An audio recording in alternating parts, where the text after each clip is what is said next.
in.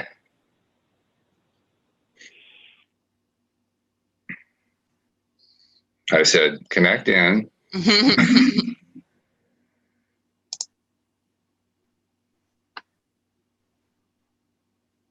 There we go. Are you getting notified? I will let you know when it pops up. Okay. Yeah, I think we're on. Okay. Let's get it started.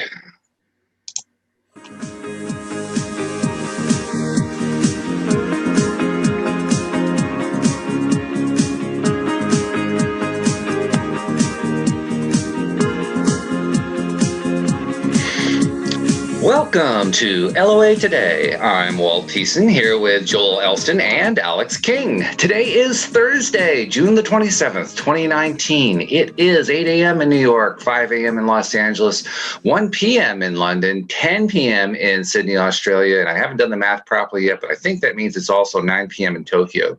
In case I have that wrong, forgive me, Tokyo. But wherever you are in the world, thank you for joining us for another episode of LOA Today, your daily dose of happy. And I think Alyx and I are both in kind of the same state. We're both kind of worn out, because we did a massive recording. No, not Alyx is shaking her head. No. She's up for anything. But we did a massive recording session last night for The Grass is Greener. It was the second one. Oh, actually, it was the third one. And I mean, this is an experience. This is an education, Alyx. You've been through this before, but I'm telling you, I'm learning stuff I didn't even know existed. Not this way, though.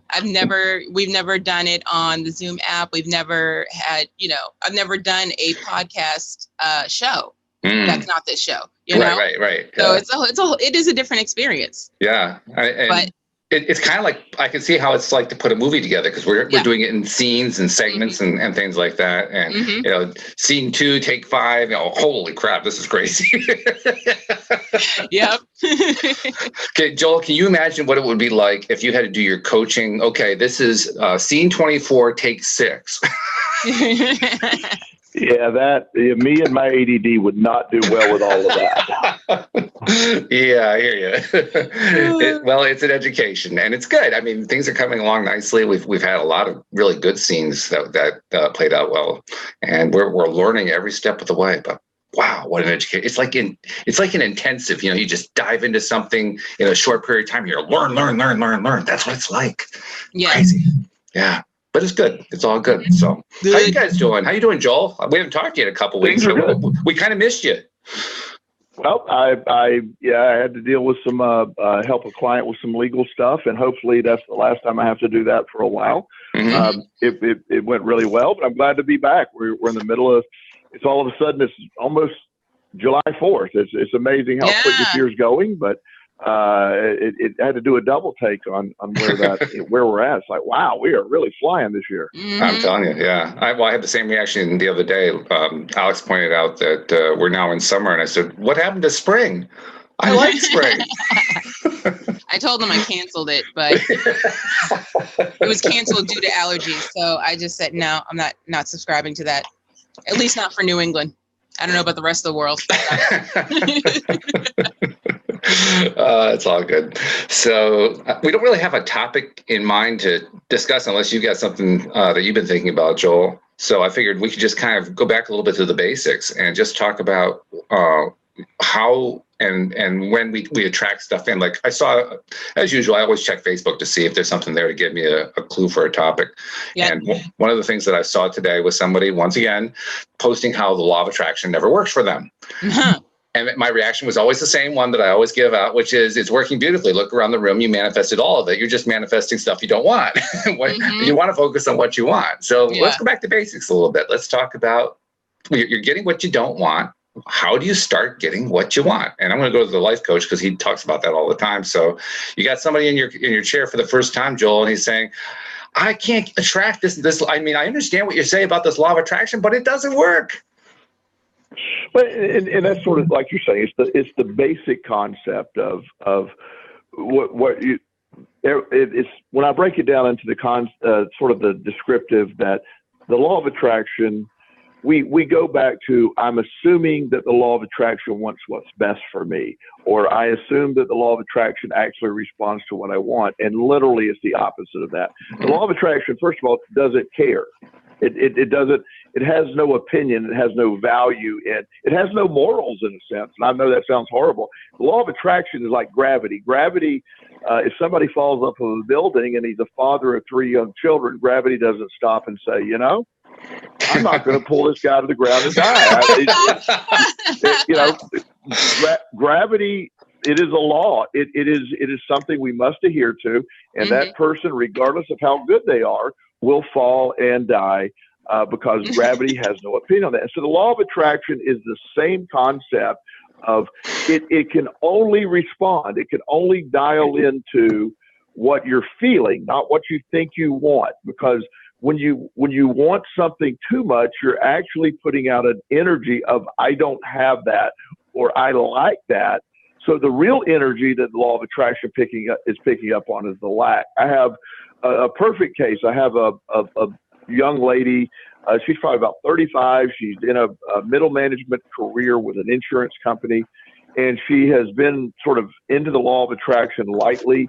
And she's been doing all of her mantras and all the things that she believes. And she once again said, she said, well, I really want to get past this. I'm working really hard at work. I'm putting in 70 hours a week, and I'm not getting the returns. Now, the rest of my life's going really well. But where I'm really focused, what I really want to do this, I can't seem to get the law of attraction to work. And I'm like, well,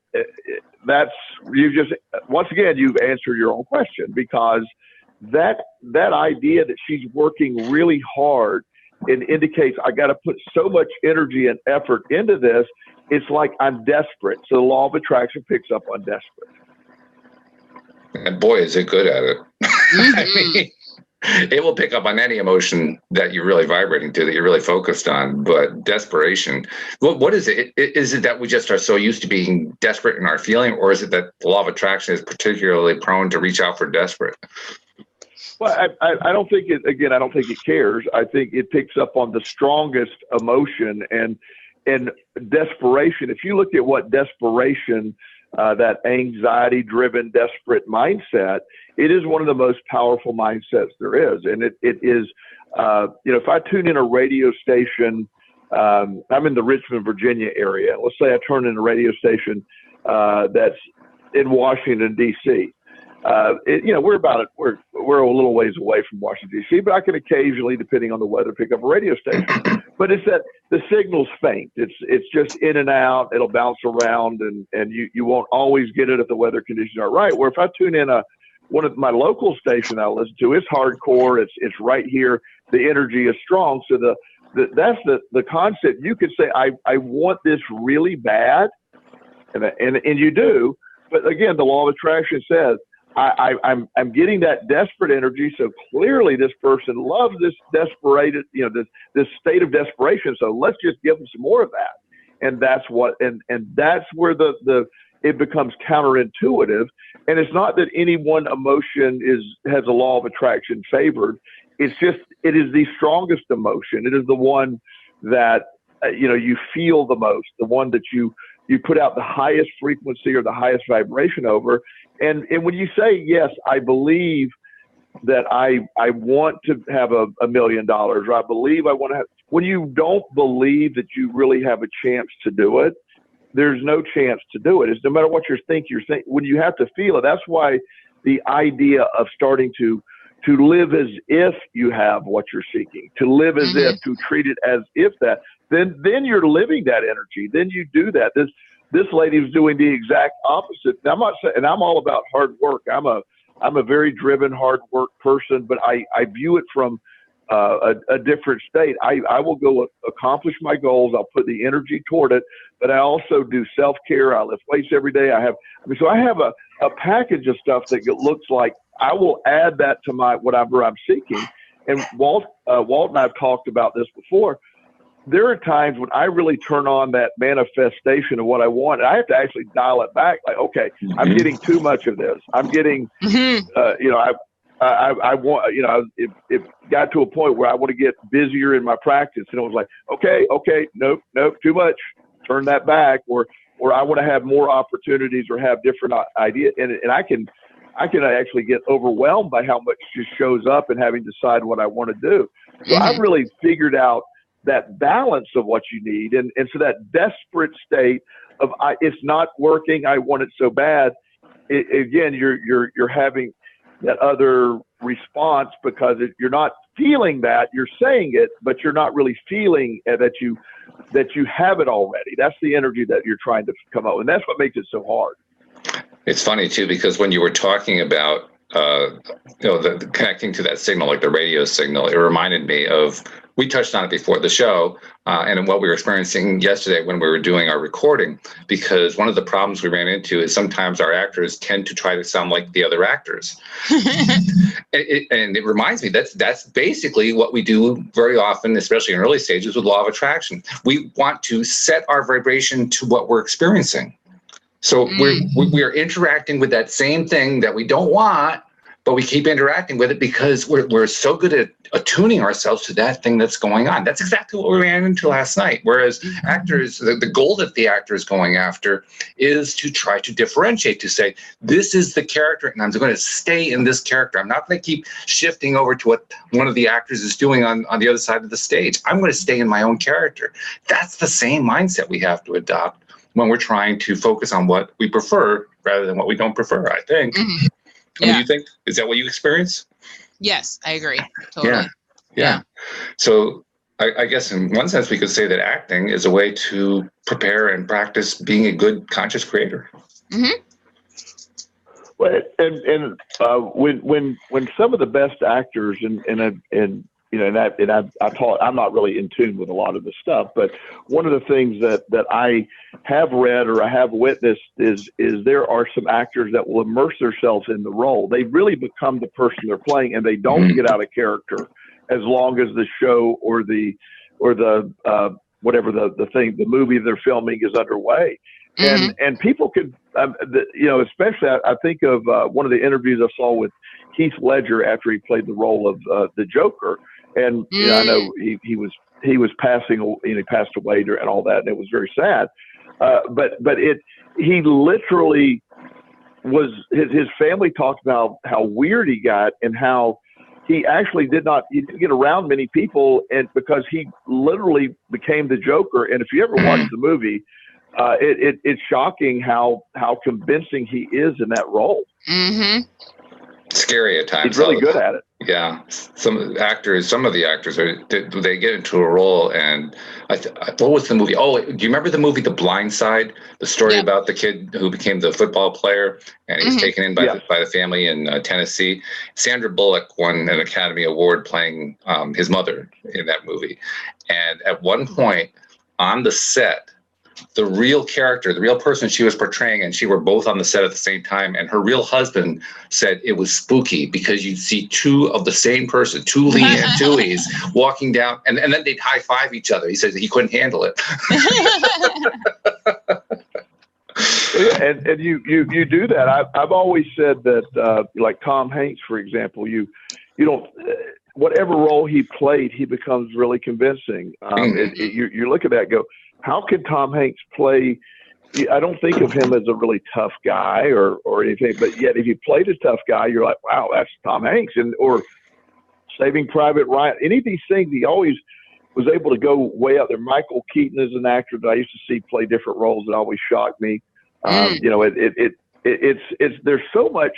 So when you understand sort of how we have that acting sort of concept, but acting is a way of becoming or learning how to feel. One of the things that I find is very helpful for people to surround yourself with people who have the life you want or living the type life you want to live. And when you have that mindset, then it's easier to pick in to sort of tune in that exact frequency that they're living on. And it's easier to do it that way when you have somebody. That's why I've talked about poverty being sort of a more of a mindset than an actual lack of money. It's just something that when you don't really believe there's something more than this, then there's really no way for the law of attraction to even fulfill that. And or if people get all of a sudden they win the lottery and they they think this is, oh wow, this is great, everything, but they most people lose all that money within 2 years because it's just they weren't prepared for it. They weren't mentally prepared. It's not that they're, everybody said, well, they just assume that they're overindulged or whatever, but they are conditioned to a mindset of lack. And no matter how much money you have, if you're conditioned to a mindset, a lack or a lack of health or whatever, you will always revert back to getting what you're feeling. And that's the idea that and that's where a lot of people listen to like The Secret. And again, I'm a big fan of The Secret, but I think they sort of missed the boat a little bit. Abraham Hicks gets more into the energy vibration stuff, where it's more important what you're feeling than what you're thinking. Now, I know that thinking is the dialogue, the internal dialogue we have that will eventually change our mindset. But it isn't just saying, I want $1 million, and that's going to happen. In fact, if you sit all day and go, I want $1 million, I want $1 million, I want $1 million, that energy is saying, that guy has no money. He's living with that lack of, and there's never a chance to get it that way.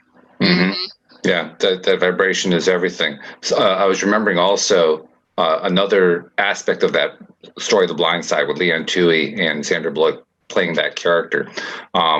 When Sandra was first offered the role, she read the script and she said, I can't play this role. And they said, why not? And she says, I don't know what this character is. I don't know. I can't create this character in my mind. If I can't create it in my mind, I can't portray it. So they had Sandra meet Leanne Tui, and they had a conversation. And after the conversation says, oh, I get it. Now I know who it is I'm playing. And the way she described it was, Leanne Tui, in Sandra's words, was a force of nature. Yes. And you couldn't capture that. Yeah. Remember that? And they couldn't capture that in the script. Yeah. The script can't tell you that. So she had to learn that for herself. Once she got that, well, she won an Academy Award. Oh, God, she really did. She got it nailed. And that's what we're trying to learn with Law of Attraction. We're trying to learn, what is that character that we are portraying? Who is that person we're trying to become? Who is that person that we're trying to feel ourselves to be? Because when we get there, then everything starts to happen. Yeah. And that's the exact mindset that you're working on, when you literally can feel as if. When financial, so much of my early thought when I even got into the Law of Attraction was financial stuff, as I say most people do that, or relationships, and mine was, and so the idea that it took me a long time to understand how to turn on that filter, to turn on how I feel that way, to have the abundance and really feel if I'm living in abundance. And once I really started to feel I was living in abundance and there was no lack, then it wasn't. And I'm to a point now where it used to be such a driving force. It's not even, it's great. I'm not trying to minimize it, but at the same time, it doesn't. It's not the driving force of what makes me go every day. I love that feeling where I'm not living with the feeling of lack or the fear of not being able to provide. And it also applies. I'm very healthy. I'm on no medications. I feel wonderful. As I said earlier, I'm in the gym every day. So again, that energy that I'm putting off, it's not something that I'm sort of tuning into. So the Law of Attraction keeps responding with more of the same. And I've been on the other side of it. Yeah. So I've been on the other side of it too. So I know how it can go the other way. It's a tough skill. I mean, that's why there are only a small number of top tier actors. That's why there are only a small number of top tier in any industry, because there is a small number who really get it. They really learn it. They really apply it. And it doesn't mean the rest of us can't, fortunately. I mean, that's why we have life coaches. But, right? But so at least it can be learned. That's the good news. Right. But it takes time. It takes practice. And I think you also use the other word. It takes patience, Joel. You have to be patient with yourself. Right, Alyx? I mean, if you're not patient with yourself, forget it. You're dead. Yeah, exactly. Because the universe brings you things in the universe's time and not in your timeline. So you can't rush anything. So if you're not patient, you're going to go crazy. No kidding. and also on that, the impatient thought is, again, a desperate thought. It's when is this going to happen? It's like, oh, I was about to do it, but not now. It's like, nope, not going to do it now. And you know, because you're almost there, but you got it away from you, and it's just almost had it. Yeah, the guy with the dollar bill. But it's that mindset that and that to me this is when you get to the LOA, the law of attraction concept. This is probably the hardest thing to get, and then to tell people how they feel. Like, you know, when people have had a victim mentality for so long, and and when I say that, I know people sometimes will view that as I'm not being judgmental. I lived in that mindset for a long, long time. It takes a while to break it.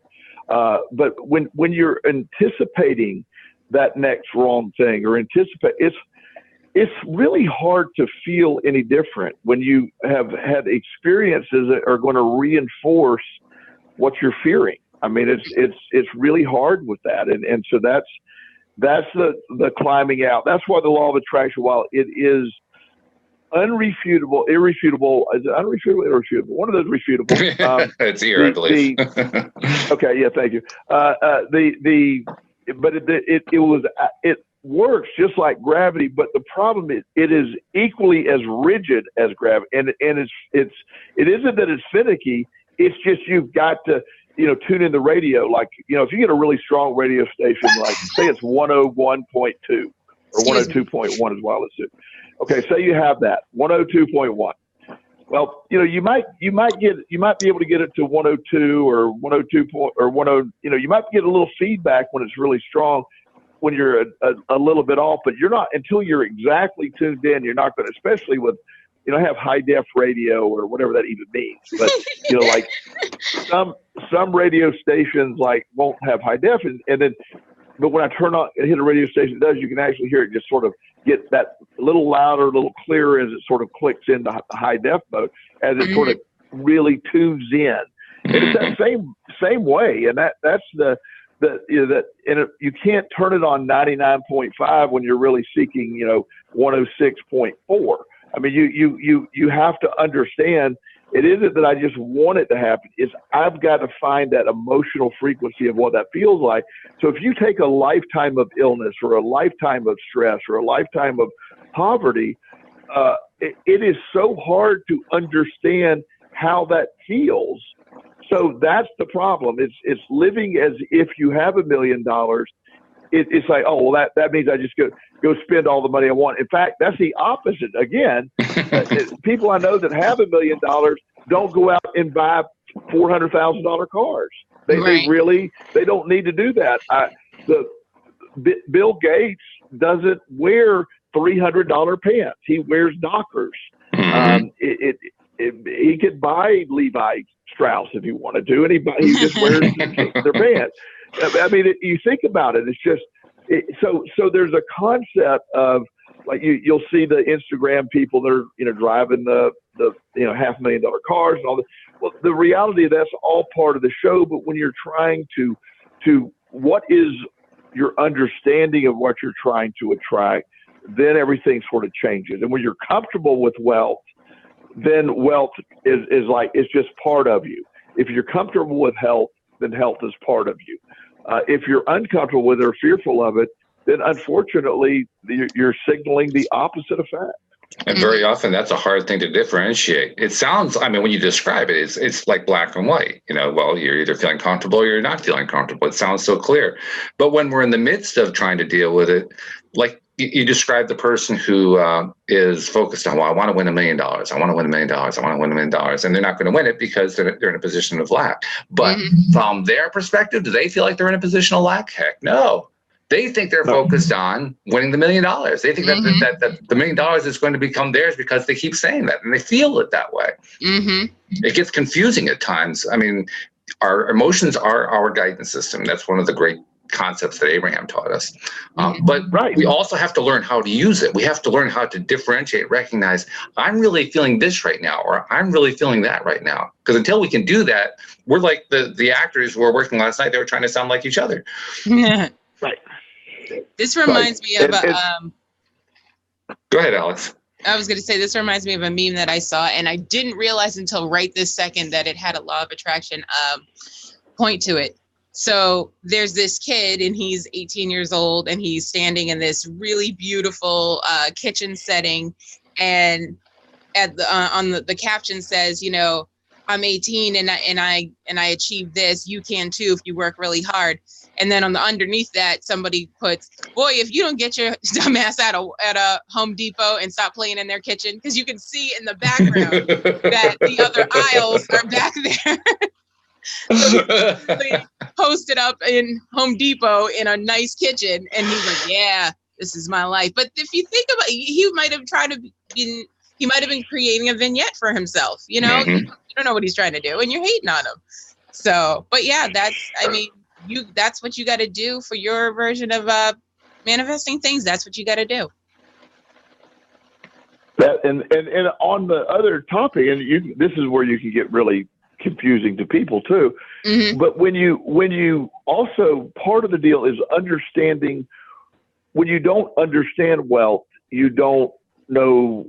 You think that a kitchen is wealth, and so that's part of the problem. When you understand. To me, what for me was it quit being about me getting things. Getting things doesn't do much for me. Mm-hmm. I have all the things in the world. It is when I was living with a lack of those things that the energy that somehow a couch is not going to make me feel better. Right. I always tell people that, you know, I do have a Porsche, but I have a Porsche because I wanted a Porsche. I didn't get a Porsche to impress anyone or to appear to be wealthy. I drive a Porsche because I want to drive a Porsche. And there's a difference in why you do that and how you feel that. And so this is the concept of, like, you know, if you were to go ask people what is wealth, well, I want a Bugatti. Well, okay. I mean, that if that's your goal, that's great, but that is not wealth. I know people that you know, like they have an image that they're trying to project, assuming that brings in wealth. But sitting in a car, or, you know, but this is a good analogy. Years ago, I had no idea it was ever going to be a law of attraction thing. But my oldest son, TJ, I was looking at cars, and he was 12 and had no clue of what money was or anything. Yeah. And so he said, "Can we get a Lamborghini?" And I jokingly, and of course he didn't understand sarcasm, so it just didn't go well. But I was trying to make a point. I said, well, we technically could afford a Lamborghini, but we would have to live in it. And of course he goes, I'm fine with that. And I'm like, well, so he didn't quite get the message, but in his mind, that would have been where in my mind, I would know more, you know, I've had, you know, cars, like I have another vehicle besides Porsche. And one of the reasons is when you drive a nice car, there's certain places you can't park. I wouldn't want a Lamborghini. What do you do with the thing?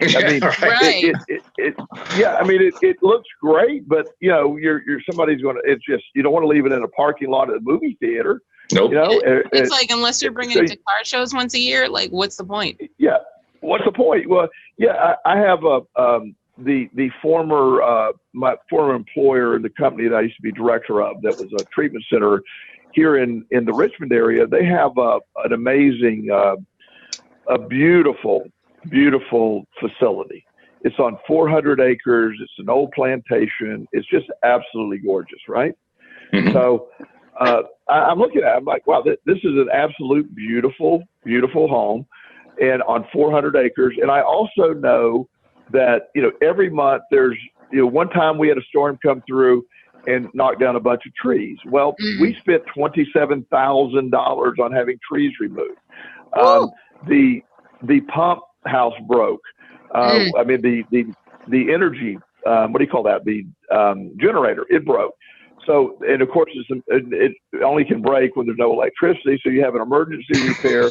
You weren't anticipating the $17,000 it took to replace that. Right. So my point was, while this is a beautiful piece of property, if you were to give it to me and say, and me and the owner had this discussion, I said, if you were to give it to me, if you were to sign it over to me, and say, and make the caveat that I can't sell it, but it's mine, I wouldn't want it. It's not what it doesn't represent wealth to me. It doesn't represent it represents a headache, and so you'll often see people say, I want this, but not understanding. Like if I want a Bugatti, well, you got to realize that you can't get it insured through normal means. You have to go through Lloyd's of London. You can't drive it anywhere. They're not practical, and while they're awesome vehicles, and if you're a car collector, it matters. But that's not a sign of wealth. Again, Right. where I'm sure that I know billionaires that have just nice Lexuses. You know what I mean? They why? I mean, they don't need a Rolls Royce. I asked one of my friends who was a co-patent holder of a major drug, and he's worth about $1.5 billion. He has a couple-year-old Lexus. I said, "Why aren't you getting a new Lexus every year?" And he goes, "Well, this only has 10,000 miles on it. I don't need a new one. I have a chauffeur, and I have other stuff. I don't. That doesn't represent anything to me." He said, Right. So true wealth is not even wanting or desiring. When you can get to that understanding, when you can let go of desire, then but you also are aware you can have whatever you want if you wanted it, and that relieves the need to do it. It helps. I mean, that's where it gets into intricate part of the law of attraction, which I love, because it's so amazing when you realize you can keep fine tuning this as you go along. Mm-hmm. That's a really interesting point that you're hitting on there. The idea that you want to get to the point where you no longer desire, with the idea that desire means I lack it and I want it. Mm-hmm. Right. And Right. when you are physically in a place of lack, I mean, you just know, anybody who's dealt with that knows you don't have access to certain things that you would really like to have access to, simply because you don't have the financial means to do it, to buy it or rent it or whatever it is you want to do. When you don't have that, you feel it. It feels really, really strong. So it's no wonder that when people are trying to learn to become conscious creators, they start with, well, I'm going to focus on what it is I really want in life. I want to focus on what it is that I really desire, not realizing that what they're setting themselves up for is failure. So how do you get that shift? How do you make that shift? Somehow we have to like you said, we have to take our mindset away from I desire things toward I can have anything I want. That's a big shift. And you mentioned the idea of spending all the money. I mean, that's actually what Rhonda Byrne did. She was making The Secret. She was trying to make The Secret. She went and she couldn't get the stuff done. Things weren't falling into place for her. So she went to her ATM machine, took all her money out of the account, and gave it all away. Something, by the way, we do not recommend here on the show. But that's what she tried to do, because she was trying to shift that mindset. Yeah. Right. And that's the when you can understand the mindset, how you feel when you're living without any lack whatsoever. Like it's I don't need to run out and get stuff anymore. I don't need I have whatever I need. If I need new shirts, I order 10 new shirts or whatever I need to do, and it's just not a thing anymore. And I'm not trying to say that if people hear that and say that's sort of you sounded like you're being arrogant. I'm trying to give you the feeling of how I try to tune in. I have zero lack. There's nothing that I can't go obtain or get. There's anything I want. And people say, well, you can't go buy a $20 million home. If I wanted to bring that about, I could. I have no desire for a $20 million home. I don't. I'm not saying that in any way that would be negative. Why would you need that? It's nothing that does for me. It doesn't place me in a position of feel, when you turn off the light in my bedroom at night where it's totally dark, it looks the same as the bedroom of a $20 million home. I mean, I have the same bed. Yeah, exactly. Yeah. I have the same bed that I would have. I have a really nice bed because I want a nice, comfortable sleep. So I would have the same bed if I'm living in a $20 million house. So you get the point of when you can start feeling that way, because it's always it's always that time that we have to really take a deep breath and say, look, here we are. What is my ultimate? Because it isn't really about wanting that. It's about more, how do I want to feel? And that's the balancing, you know? It is. So, now, there's also the flip side of that, which is, and it's basically two sides of the same coin, which is that when you're trying to get to that spot, to that place of where you're not really desiring anything because you're not attached to the lack side. You're not attached to, oh God, I don't have this stuff. I can't afford that $20 million house. When you're trying to get there, the other thought that goes through your mind, and this is a fear-based thing, is, yeah, but aren't I just settling for what I have and I'm never going to get any better? Sorry. Where's the differentiation? That's part of the equation we have to solve. When is it that I am focused on simply I am enjoying the fact that I have nothing that I really lack versus I am settling? Where's the difference? I think you have to be happy in your own skin and your own situation, and that's how you feel like you don't have lack. It's not to say that you don't have ideas and goals for the future, but you're not in a rush to see these goals. You know what I mean? They will come in their own time. They will come in their own way, shape, and form. But yeah, I was just saying this to my friend the other day. I was like, she thinks a little too small. She's like law of attraction light. She's working on it.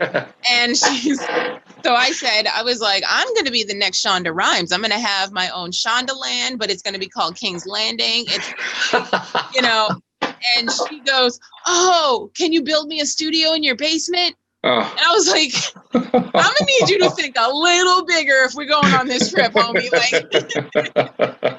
it's go big or go home. Okay. You can't just do, I was like, I'll meet you halfway. You can have the pool house. How about that? Like, she's like, you're going to have a pool house? You're damn right I am. So your approach is simply don't worry about it. Yeah, don't sweat it. It'll come. If that's what you want, it'll come. But don't be like, I see the people every day. They're like, I'm doing the 55 by 5 and nothing's happened yet. What am I doing wrong? And I'm like, hell, like, let it go. Drop the pen. Forget about it. Go do something you enjoy. And then just, it'll happen when it happens. Is that what your experience has been, Joel? Well, yeah, and just like you're saying, the law of that whole, that's the back and forth. When I've talked about this before. I've manifested a treatment center before, an entire multi-million-dollar treatment center. I didn't do it the way I exactly intended. I didn't understand exactly what I was, but I brought it about. I was able to live it. I was able to. It's not about it. I have an abundance. I live in an abundance. But it's I have to live in with that abundance. It's not settling, as you're saying. Right. It's not settling for this. It is understanding that we are where we need to be. We can have whatever we want, and that is most effectively accomplished when you're not running around wanting everything, which puts off a feeling of lack. And and again, it's when I hear people say, "Well, I'm just settling. I don't want to just settle for this." No, it's the opposite of that. It's about understanding you have no limits or thinking too small. Yeah. It's the brief synopsis. When I was in South Carolina and I was running a treatment center for people with a gambling addiction, I had always wanted to have an incredibly huge facility where I could use a lot of the holistic principles, a lot of the law of attraction stuff, sort of a Buddhist kind of base of thinking. And I had a lot of that going on, but inherently the gambling addiction by nature takes everyone's money away. So, you can never have people, you can never afford it. So I accepted, I had a vision of what I wanted, but I didn't have the money to do it. I didn't have the way to raise the money to do it, but I knew what I wanted. So randomly, I had a person call me who was early in recovery from a gambling addiction. His wife was a tobacco heiress. He had 400 acres and a mansion on it. And he wanted to start a treatment center that literally was the treatment center I had envisioned.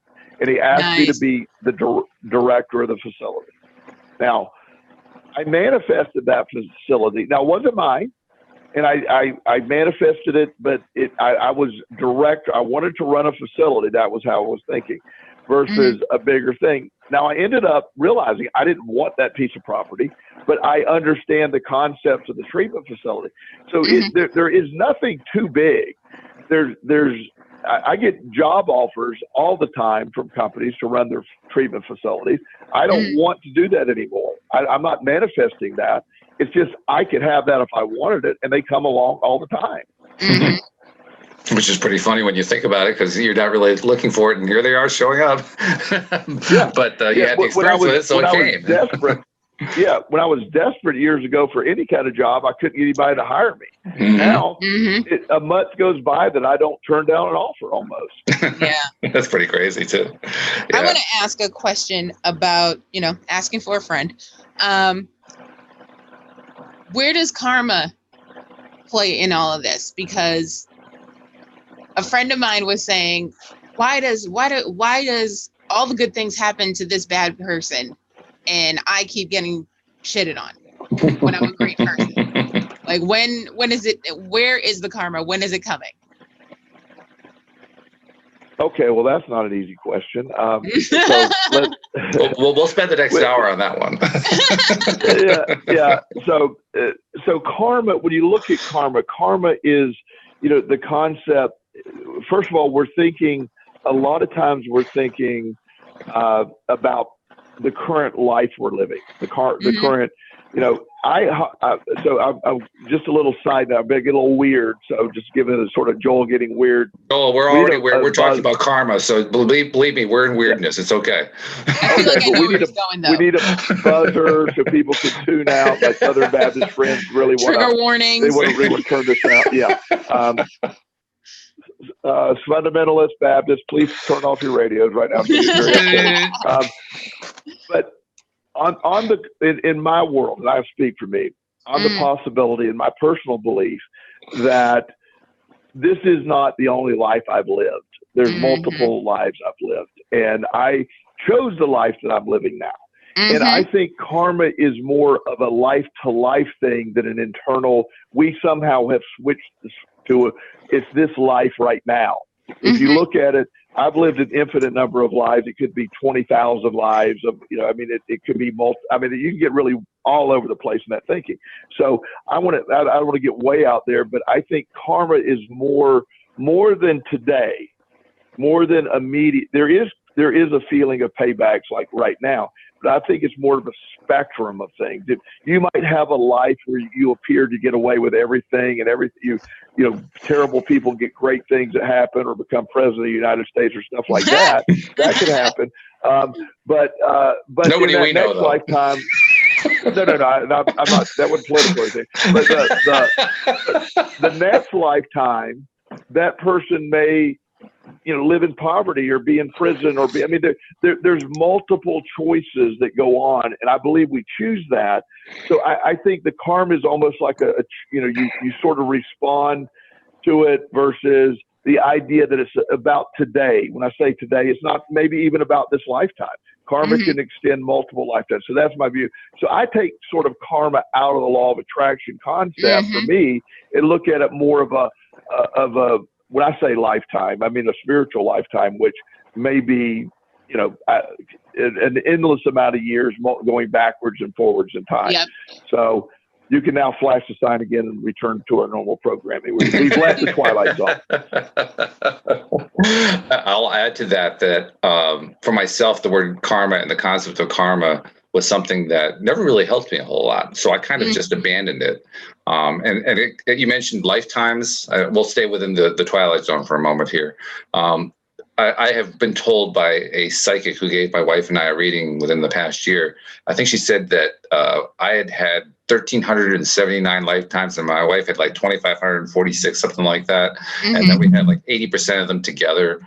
And I said, okay, well, that's nice. But I'm thinking to myself, how do I use that information? And the answer that I came up with was, I can't. I have no way to use that information. It's an interesting thing. It's like, oh, well, that's kind of curious. But there was nothing to do with it. And that's the way I feel about karma. It's not like karma is telling me something that I can use right now. To me, it's more like a crazy making thing. Yeah, so, and to support that, and one thing to support that before I lose this, not to interrupt, is exactly what you're saying. However, where it does help you is when this current lifetime ends. I think the karma you have to deal with in your choice of your next life, that's where it's relevant. I really do. Probably. I don't know I don't know the detail, but I do agree. Again, my opinion, the karma of today, it doesn't give you enough information. You don't know. Part of the overall belief that I have is we're born with a point. We have a mission. We have things to overcome. We choose that mission before we get here. And we don't always succeed. It might take us 50 attempts to get this done. We don't. Part of Abraham Hicks, one of the statements she made, I don't know why this resonates so much with me. But when somebody asked her, okay, when you're on the other side, you're all knowing, you're all power, you're all energy, you have no pain, you have no, and you have access to everything, all the knowledge. Why would you want to come back? And her response was so succinct, and it described everything. She said, "Tell me what chocolate tastes like." Yes. And when you understand we're here because of what chocolate tastes like, metaphorically, you're here to experience. You're here. That's the thing. When you see all this going on, it seems like, oh my God, this is overwhelming. We are a train wreck. Things are falling apart. We're a train wreck. or look at it all and go, it is it's sort of like the ultimate theater, since we should be on that theme today. It's the ultimate theater of reality. And it's playing out, and you chose these roles. We chose what's here, and we deal with it. And then when we die, like I have this imagined, thing where, and as I've talked about before, I lost my son TJ in a car accident when he was 23, and one of the things that I don't know why, I don't understand, but I think the moment that I can stop taking a breath here and my spirit goes, I will rejoin him in energy, and we'll have another adventure together. I don't know why all that happened, but I do believe all that happened and we've probably done that 100 times or 1,000 times or in some form or fashion. Next time it might be my time to do that, or whatever, but I don't understand it. I just know that it's bigger than me or bigger than my understanding, and that matters. Yes. It does matter, and it can be confusing. I mean, certainly when we go through that kind of heartache, where we lose somebody really close to us, really important to us, especially at a young age. I mean, that'll just flip you for a big loss, and that's when it's important to get that perspective. But it's a tough perspective. Sometimes it's just difficult to deal with this stuff, and I think that's really the root of what we've been talking about. We kind of started the show talking about how. People will say, well, the law of attraction thing isn't working for me. And it actually is. It's just that we're attracting stuff that we didn't really have in mind to attract, or we thought we didn't have in mind to attract. Or perhaps we're getting a result that was different from what we hoped for when we attracted what we at the time thought we wanted to attract. It's like you were talking about, Joel, about how, well, I want to have a Lamborghini, until you have the Lamborghini and you say, well, what am I going to do with this thing? Not really well. So I want to go to a question now with that thought in mind. I want to go to a question that you kind of touched on, Joel. You said, well, that's not wealth. That's not wealth. What's wealth? I mean, if wealth isn't all these things that we desire, okay, well, it's good to know what we don't know, or what we don't want, rather, because that helps us say, okay, I don't want that. But we also have to take the next step and say, well, what do I want? So what is wealth? Well, you answered your own question. First of all, you have to figure out what do you really want. The concept of what would define wealth to me would maybe be different than another. But when you look toward, I don't want to have to worry about certain things, or I don't want to, that in itself is a worry. I don't want to have to worry about paying my bills. Well, you're worrying about paying your bills. So you see that wealth to me it is when you can live. Are you worried right now in the surrounding that you're at? Are you worried that you're not having to think about your next breath? Are you worried about there being a lack of oxygen in the air for you to breathe right now? Yeah, I'm not. Okay. Thank goodness. So there's otherwise I'd be in trouble. Yeah, thank goodness. yeah. Now don't start thinking about that. That's now right. You can start thinking about your breathing and all that. Dude, I've been. Yeah. So I was about to say with the anxiety and the panic disorder and all that. Yeah, I mean, yes, that's what it feels like. Don't think about that. Yeah. Exactly. but for metaphorically for what we're talking about, there's abundance of oxygen. That is not there. It's like clean water. We worry about, what's the most valuable substance on the planet? I mean, when we look at, is it platinum? Is it some kind of uranium? It doesn't matter. But whatever we value, if you look at a diamond, you go, that's really valuable because we place value on it, or a gram of gold or whatever. Well, the honest truth is, without air and water, we die. So they're the two most valuable elements of all time, and they will continue to be. And so, but we don't lack that. So you don't seem to have the value attached to it. So wealth is sort of almost like, how do I get to a place where I don't have to worry about worrying and get there? So understanding for an individual, I don't have a need right now. I can't think of anything that I need. I have everything that I want. I can get anything that I need as it comes along. I don't worry about the electric bill is going to come along. It's going to be too much. I have friends, and I've been in a place where that electric bill was more than it was. And oh my God, that was dangerous. I wouldn't be able to pay my electric bill. Scary. Fortunately, I'm in a place right now where I don't have that, but I've had days where I had to call the electric company and actually get additional days until I got paid. That's stressful. Those are tough things.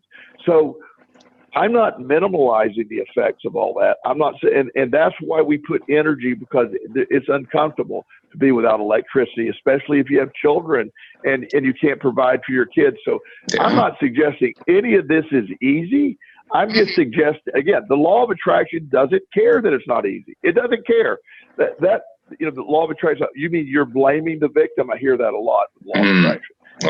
I'm going. The law of attraction doesn't care. It doesn't blame. It's irrelevant. It doesn't run around blaming. That you're putting a personality on. You can't put a personality on gravity. There's no personality on the law of attraction. It's not good or bad. It's just a tool of the universe. And understanding that is where we knock it out of the park.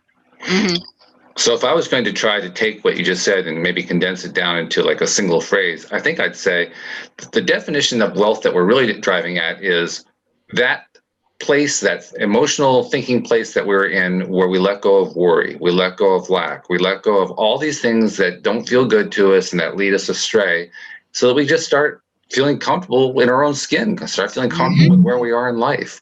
That is wealth. Yeah. Well, and when you can live, this is where I get into like the power of now concepts, and the most effective tool in developing wealth or well-being or wherever you want is right now, this moment, this exact moment. Because no matter what's going to be happening later today, or no matter what has happened to this point, at this moment, at 8:56 a.m. Eastern time on the 27th of January 2019, everything's fine. At this exact moment, at this point in time, everything is where it needs to be. I have everything that I need. I don't lack it. And if I could live like that each moment, then imagine how great that feels. But when you step out of this moment and I start saying, okay, I have a horrible day today. I have all these sessions. There's certain things that I do. And a lot of times I have these very difficult family sessions where everybody's spending a lot of energy and time yelling at each other. And okay, remember in 1987 when you said this and all this stupid stuff. And, if you didn't do this when I was a child, I wouldn't have these problems. I mean, so you have all that going on. I don't like those sessions. I mean, because you almost have to get through that, like, okay, let's spend an hour, everybody yelling at each other, and then I'll say, okay, none of that matters. Let's move on, but we still got to go through it. So, however, if I spend all of my day saying, God, I'm during that session, that session is going to be, I mean, I got to live in right now. And I had a session, and this is how it worked the other day. I had a session scheduled with this family. I did not want to have. It is a very complicated story, and I don't need to lay the groundwork, but it was something that I was dreading. It was going to be, I'd scheduled it for 2 hours. I had a very busy day that day, and these are a family that I was probably in that session going to tell them that they need to move to another therapist as well, that what they need is not what I offer. So I'm really mentally preparing that script, and I was trying to do the transition time, and I found myself having anxiety over that. I really did. I'm like, okay. And I was like, I can't do that. So I had 3 or 4 sessions before then. They all went great. And I found myself the session before that going, okay, boy, when I finish this session, they're going to be here and it's not going to be comfortable. Well, I got a text from the mom of this family and said, well, our son refuses to come. And I said, well, he's sort of the point of what we want to do. And that opened the door for me to say, okay, look, I said, I think this is sort of the final straw. What I'm offering is more life coaching. You need more of a therapeutic, traditional therapist role in your life. So without me having to do anything, it transitioned away from what I needed to do. I spent energy worrying about it. And she said, I'm so grateful for you and all you've done. And when we're on the other side, I said, I would love to get involved again, but it's really appropriate for me to refer this out right now. First of all, she thought I was very respectful. She said, well, I'll pay you for your time. And I go, absolutely not. We're not doing that. I'm very pleased that we were able to. Well, and things are going really well, now that they've transitioned. So, but I was worried about something that had nothing coming about. It was just, it's a catch-22 that we get involved in, and it's all part of how the law of attraction can respond. And I'm worried that if that session would have gone off, and it'd have been. Not because it was bad, but my intention, it couldn't have had a good outcome because I was so negative in my thought about that. Absolutely. It reminds me of something that we've done often with Louise's gardening business. It used to be we would take any customer that came along, and sometimes there are certain customers that would drive us nuts, and there were reasons why that was happening. And we finally got to the point where we said, you know what? We know there are certain characteristics of customers that just aren't a good fit for us. What if we identify them right off the bat before we even do any work for them? Just through some simple question and answer, we realize, okay, that's that kind of customer. And we have this former employee who's trying to get her own business going. We recognize this is a customer who's either too small for us or too much of a pain or whatever. But this former employee is so meticulous; she loves dealing with that. Let's just refer all those customers over to her. And the moment we started doing that is the moment that the whole thing got easier. We were giving away business, and in doing so, our business actually increased.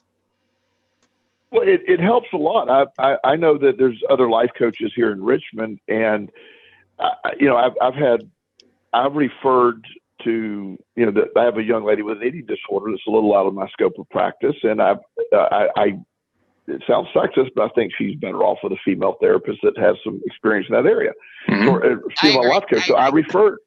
Yeah, and so I referred without any type of, so the other life coach called, so you didn't want this? She said, I thought you would take that. And I go, no. I said, in fact, all of those I'll send your way. And she's like, oh. She said, well, I always thought because you were who you were, that we got all the leftovers. I go, no. I don't want to look at it that way. So we have developed a very good referral network back and forth, and there are weeks that I just can't see everybody, and I really trust her. She's very much into a similar mind thought of where we're at. So both of our practices have. If I go on vacation, she covers for me. I used to always have to cover my own self. Like somebody had an emergency, I'd still take the call on vacation. And we take turns doing that. So I've actually have a colleague that developed from this.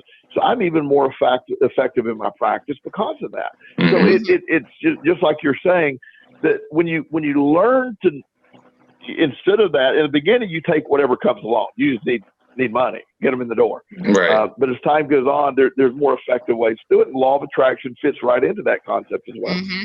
It really does. Well, once again, we managed to start off with absolutely no topic and turn it into a really good topic. It's amazing how often we do that. We're getting very, very good at it. I'm glad of that. But Joel, it's been great to have you back. And before we part company, I want to give you the opportunity to tell people how to reach Joel Elston, the life coach.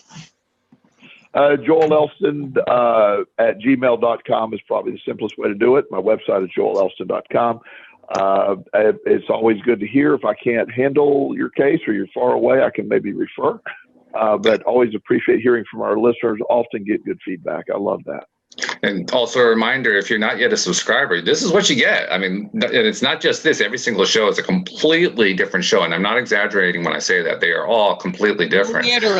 Literally, yes. And you don't want to miss any of them because every one of them is going to be entertaining and it's going to help you lift up. It's your daily dose of happy. That's why we call it that. So become a subscriber. Really easy to do. Go to the homepage of our website, loatoday.net. It'll walk you right through it, and then you're a subscriber. And from that point on, of course, you want to share the fact that you're subscribing and you're getting good stuff out of it so that other people can get their daily doses of happy. And then also, Alyx, how do they do the same thing on YouTube? Because sometimes it's fun to look at us while we're doing this. It is fun to look at us in our gorgeous faces, minus Joel. Joel hides his face, but that's okay. Yeah, that's what I meant. What you want to do is go to YouTube and search for LOA Today podcast videos. And once you've done that, hit the subscribe button. And then next to the subscribe button, there's a little bell that'll notify you every time we go live. And once you've watched a couple of videos, hit that thumbs up and let us know that we liked it. Oh, we love that a whole lot. So thank you, guys. Thank you to our podcast listeners as well. We will see you all next time here on LOA Today. Goodbye, everybody.